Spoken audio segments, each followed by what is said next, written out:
the early afternoon of July the 17th, 2014, a Boeing 777-200 of Malaysia Airlines departs Amsterdam Airport Schiphol for Kuala Lumpur, Malaysia. Flight MH17 enters Ucrainian airspace at an altitude of 33,000 feet, following airway Lima 980. The crew diverts a short distance to the north to avoid some thunderstorms when returning to the airway in the eastern part of Ukrainian airspace.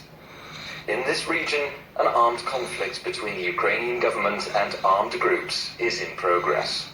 Therefore, lower levels of the airspace are restricted for civil air traffic. Flight MH17 is routed above this restricted airspace to waypoint Romeo November Delta in the Russian Federation. Until that moment, the flight proceeds normally. When flight MH17 is above the eastern part of Ukraine, a Buck surface-to-air missile system fires a missile. It travels almost at 3 times the speed of sound and carries a 9M314M model warhead.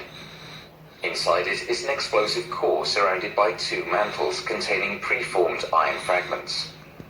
Radar guides it to its target, where it is detonated by means of a proximity fuse. A Buck surface-to-air missile consistent with the way the aeroplane broke up in the air. Based on these findings, the Dutch Safety Board concludes that flight MH17 was downed by a 9M314M warhead carried on a 9M38 series missile as installed on a Buck surface-to-air missile system. Other scenarios were investigated and excluded. No other scenario can explain this combination of factors. The findings are conclusive.